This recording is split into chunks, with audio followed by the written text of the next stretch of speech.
Hello, Namaste, good morning. I welcome you all on DJC classes. In this video, we will discuss about basic of cell. Cell, जिसको हिंदी में कोशिका कहते हैं. Cell, Latin word सेलुला से derive हुआ है, जिसका तात्पर्य होता है small compartment. The cell is the basic structural, functional and biological unit of all living organism. Cell सभी लिविंग ऑर्गेनिज्म का स्ट्रक्चरल, फंक्शनल और बायोलॉजिकल यूनिट होता है. सेल्स को बिल्डिंग ब्लॉक ऑफ लाइफ भी कहा जाता है. सेल की study cell biology, cellular biology या साइटोलॉजी कहलाती है. सेल्स मिलकर टिश्यू बनाते हैं, टिश्यू मिलकर ऑर्गन बनाते हैं और ऑर्गन मिलकर ऑर्गन सिस्टम बनाते हैं. इस प्रकार डिफरेंट ऑर्गन सिस्टम मिलकर ऑर्गेनिज्म को बनाते हैं.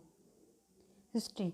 जनरली यह माना जाता है कि सेल का इवोल्यूशन 3.5 बिलियन ईयर एगो हुआ है. सेल के डिस्कवरी का क्रेडिट रॉबर्ट हुक को दिया जाता है. First time Antonie van Leeuwenhoek ने लिविंग सेल को विजुअलाइज किया. रॉबर्ट ब्राउन ने सेल के अंदर न्यूक्लियस को डिस्कवर किया.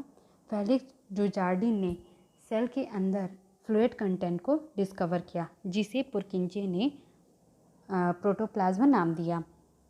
सचवान ने यह बताया कि सेल्स जो हैं सभी ऑर्गेनिज्म जो है वो सेल्स से मिलकर बने होते हैं. विर्चॉव ने यह बताया कि सेल्स अपने प्री एग्जिस्टिंग सेल से ही अराइज होते हैं. Cell theory. Cell theory different scientist के कंक्लूजन और आइडिया का कलेक्शन है, जिसे एक साथ सेल थ्योरी कहते हैं.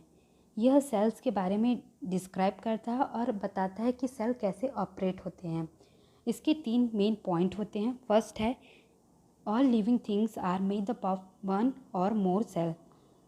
सभी लिविंग थिंग्स जो है वो एक या एक से अधिक सेल से मिलकर बने होते हैं. सेकंड है the cell is the basic structural and functional unit of life. Cell life का बेसिक स्ट्रक्चरल और फंक्शनल यूनिट है. The cell arise from other cells through cellular division. Cells cellular division के द्वारा अराइज होते हैं.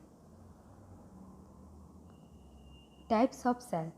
On the basis of internal architecture, all cells can be subdivided into 2 major classes. First is prokaryotic cell and second is eukaryotic cell.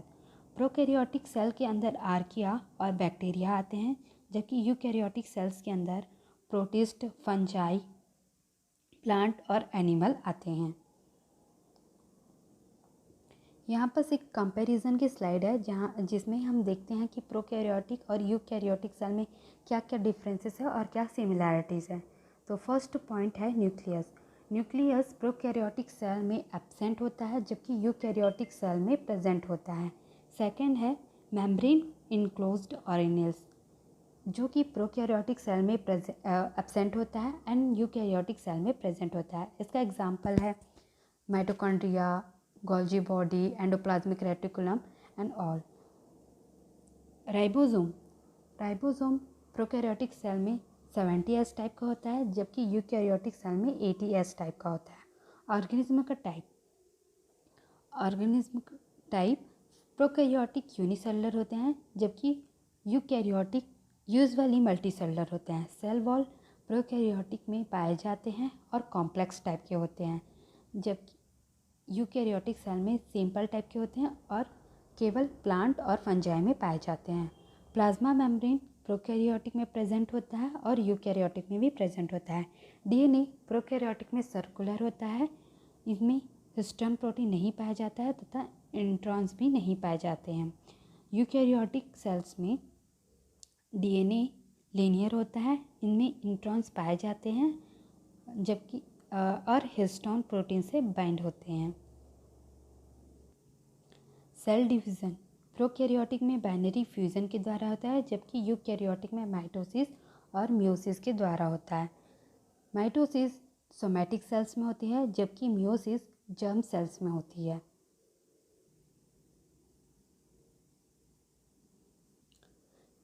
Bacteria cell simple type का होता है, जिसमें cell wall पाया जाता है, जिसके अंदर प्लाज्मा मेम्ब्रेन होती है. प्लाज्मा मेम्ब्रेन के अंदर साइटोप्लाज्म होता है. साइटोप्लाज्म में न्यूक्लियोइड जो कि डीएनए का पार्ट होता है वह पैचेस के फॉर्म में पाया जाता है. और राइबोसोम जो है वो 70S टाइप के होते हैं. इनमें फ्लैजिलम भी पाया जाता है. सेकंड देखते हैं एनिमल सेल। एनिमल सेल में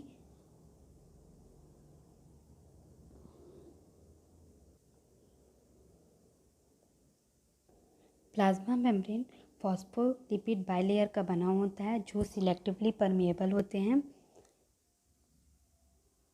यह साइटोप्लाज्म को एक्सटर्नल इन्वायरमेंट से सेपरेट रखते हैं। साइटोप्लाज्म में सेलुलर ऑर्गेनेल्स पाए जाते हैं। अब यहाँ पर एक टर्म आता है कि साइटोप्लाज्म क्या होता है, प्रोटोप्लाज्म क्या होता है और साइटोसोल क्या होता है। तो protoplasm cytoplasm plus nucleus plus सभी ऑर्गेनेल्स को मिलाते हैं एक्सेप्ट सेल वॉल। मतलब सेल वॉल को छोड़कर साइटोप्लाज्म, न्यूक्लियस और सभी ऑर्गेनिज्म को मिलाकर प्रोटोप्लाज्म कहते हैं, जबकि सेल जिसमें न्यूक्लियस को एक्सक्लूड कर देते हैं तो उसे साइटोप्लाज्म कहते हैं। और साइटोसोल फ्लूइड कंटेंट होता है जिसमें से ऑर्गेनेल्स को हटा दे तो उसे साइटोसोल कहते हैं। इसमें न्यूक्लियस प्रेजेंट होता है जिसमें लीनियर डीएनए पाया जाता है और सेलुलर ऑर्गेनेल्स जैसे कि endoplasmic reticulum, lysosome, Golgi body, peroxisome, mitochondria, cytoskeleton ये सभी प्रेजेंट होते हैं। Thank you. यदि आपको ये वीडियो पसंद आया होगा तो प्लीज़ लाइक कीजिए।